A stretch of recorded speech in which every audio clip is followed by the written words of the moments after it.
پور نام کے ایک شہر میں ذیشان نام کا ایک لڑکا رہتا تھا۔ ذیشان کا دل بہت نرم تھا لیکن زندگی بگڑ گئی تھی۔ نماز میں سستی، قرآن سے دوری، ماں باپ کی بات کبھی مان لینا کبھی نہ ماننا۔ ذیشان کو لگتا تھا کہ یہ سب چھوٹی باتیں ہیں، لیکن ذیشان کے ابوا مولانا حمید اکثر اس سے کہتے، بیٹا انسان کا دل پانی کی طرح ہوتا ہے، جس برتن میں بھر دو وہ ویسا ہی رنگ لے لیتا ہے۔ اللہ کے پاس بھرو گے تو نور ملے گا، دنیا کے پاس بھرو گے تو اندھیرا۔ لیکن ذیشان نے اس بات پر کبھی دھیان نہیں دیا۔ ایک رات ذیشان غصے میں گھر سے نکل گیا۔ رات اندھیری تھی، ہوا تیز چل رہی تھی۔ اس نے کہا، مجھے کوئی سمجھتا ہی نہیں، میں جو کر رہا ہوں ٹھیک ہی تو ہے۔ وہ راستے پر چل رہا تھا کہ اچانک دور ایک چھوٹا سا نور چمکا۔ ذیشان رک گیا۔ نور بڑھتا گیا، جیسے اسے بلانے کی کوشش کر رہا ہو۔ دل نے کہا، ذیشان رک جا، یہ عام روشنی نہیں۔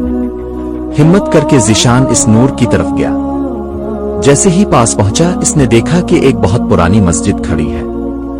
دروازہ کھلا ہوا ہے، اندر سے روشنی آ رہی ہے جیسے کوئی روحانی چیز اس کا انتظار کر رہی ہو۔ ذیشان کا دل زور زور سے دھڑکنے لگا۔ ذیشان جب مسجد میں داخل ہوا تو اس نے دیکھا ایک بازرگ مولانا رات کے اندھیرے میں تہجد کا سجدہ کر رہے ہیں۔ ان کی آواز ہلکی سی گونج رہی تھی، آ اللہ، جس بچے کا دل بھٹک رہا ہے اسے سیدھا راستہ دکھا دے، اسے اپنا بنا لے۔ یہ سن کر ذیشان کی سانسیں رک گئیں۔ اسے لگا جیسے اللہ اسے ہی بلا رہا ہے۔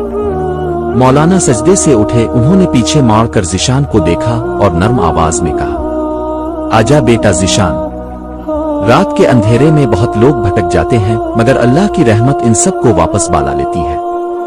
ذیشان حیران ہو گیا، وہ تو مولانا کو جانتا بھی نہیں تھا۔